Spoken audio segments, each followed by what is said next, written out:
Our story begins again with a song echoing behind the mountains, with a lullaby whispered by a mother, a game forgotten on the roads of exile by a child, the sound of chains cast upon a people's neck.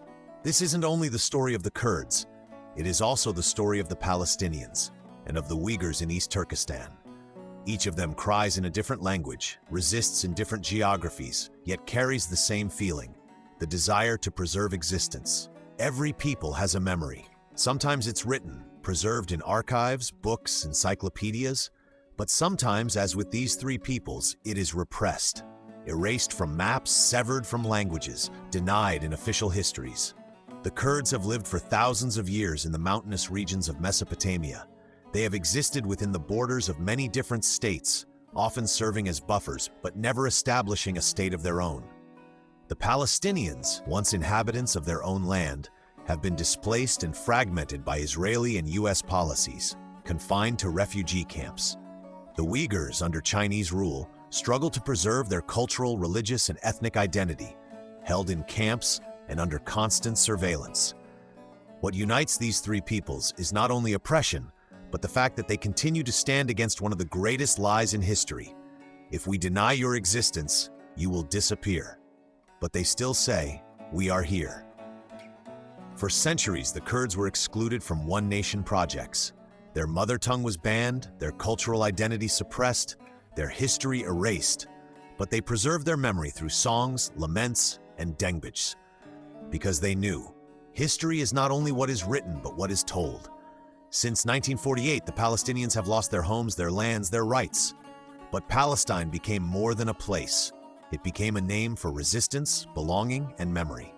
From every stone in Gaza, from every child's body, a question echoes: why us? The Uyghurs face systematic assimilation. Religious worship is banned, the Uyghur language is erased from public life.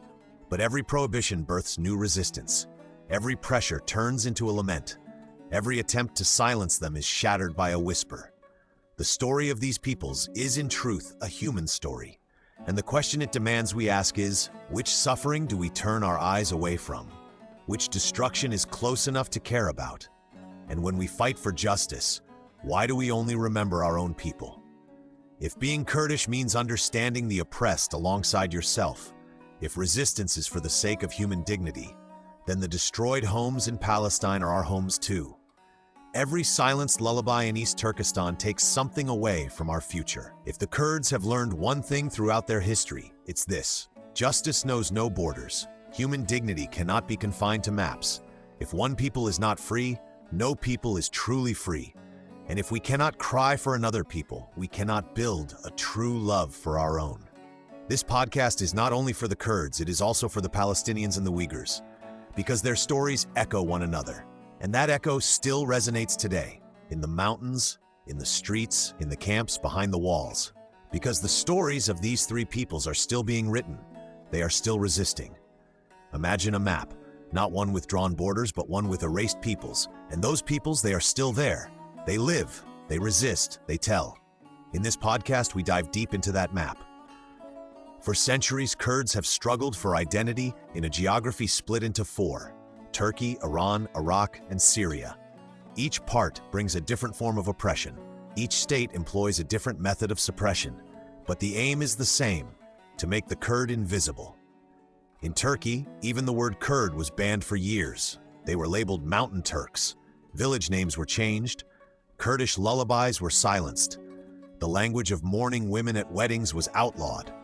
But the language could not be silenced, because a people's memory lives through its language. And that memory survived in the streets, in lullabies, in folk dances. In Iran, Kurds mourn the dream of Mahabad. The Republic of Mahabad, founded in 1946, lasted only 11 months. But the hope for a future still echoes in that city. Under Iran's strict regime, they strive to protect their culture, language, and faith. But at every mosque entrance, at every school gate, an invisible eye watches their identity. In Iraq, the Kurdistan regional government was born like a promise. A parliament was established, a flag raised, Kurdish began to be taught in schools. But these gains came at a cost. The chemical silence of Halabja, the mass graves of the Anfal campaigns, still linger beneath the soil. Kurdish people could breathe here, but the pain of the past still clings to their throats. In Syria, there is Rojava, an egalitarian, multi-ethnic model built under the leadership of Kurds, especially Kurdish women. It was a unique experience in the Middle East, but Afrin fell. Kobani resisted. Kamishli fell silent. In the middle of war, a people once again struggled not only to survive, but to keep their identity alive. What about Palestine? The question a child asks in Jerusalem, "Whose home is this?" is a question that strikes the face of the entire world. The Nakba of 1948, the catastrophe, was not just a mass displacement, but the fragmentation of an identity. Palestinians are still being born, growing up, and dying in refugee camps. They were driven from their homes, but not from their stories. Between an old woman waiting at a checkpoint in the West Bank and a young girl held at a police barricade in Ahmed, Diyarbakir, there is an invisible bond. That bond is denial, exclusion, and injustice, but also patience, resistance, and hope. Uyghurs, today one of the most isolated peoples under China's digital surveillance.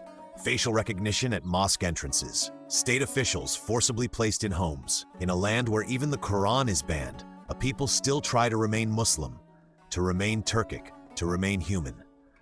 Their story is one of the least heard, yet one of the most vital to echo. The oppression they suffer is not just political, it is a war of memory. Languages, cultures, identities are the targets.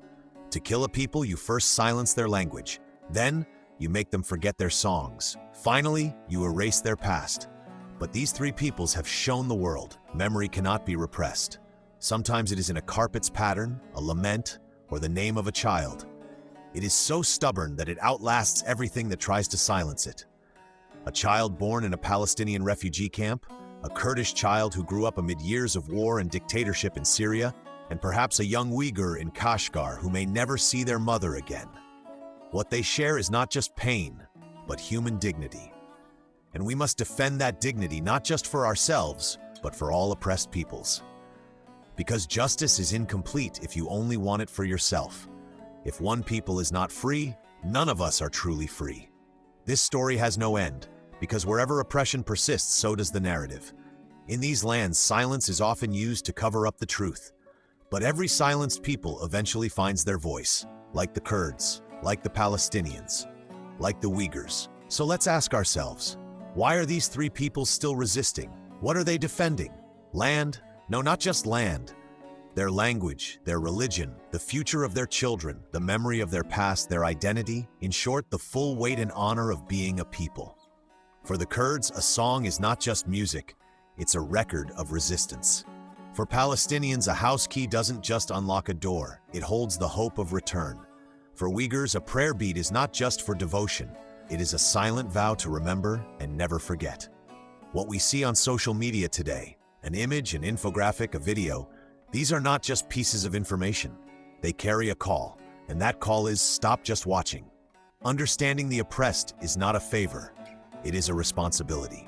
To stand beside the truth is the foundation of staying human.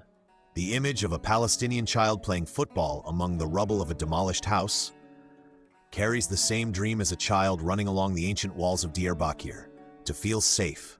The silent prayer of a mother in Kashgar rises to the same sky as a Kurdish mother's lament in Shirnak. Let my child live. And all these lived experiences remind us, oppression is universal, and so must be solidarity.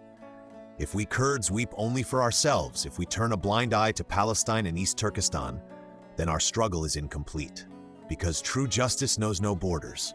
A true conscience does not ask about ethnicity.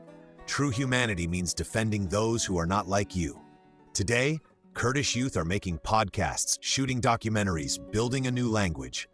And into that language, not just Kurdish, but solidarity must be woven. That language must make space for Palestinian children. It must carry the voice of Uyghur youth. Because the more we listen to the pain of other peoples, the clearer our own voice becomes. This podcast is not a conclusion. It is just a beginning. It is no longer only about what we've been through. It is also about answering the question, who should we walk with? And the answer is clear. With the Palestinians, with the Uyghurs, with every people whose voice has been silenced, whose identity has been denied. Because we can only be heard if we speak together. Only if we cry together does it carry meaning. Only if we resist together can we truly create change. Because the liberation of one people is bound to the freedom of all peoples. And we accept this call. We share this pain. We amplify this voice. KURDX Media presents with a spirit that carries the struggles of all peoples in its heart, with respect.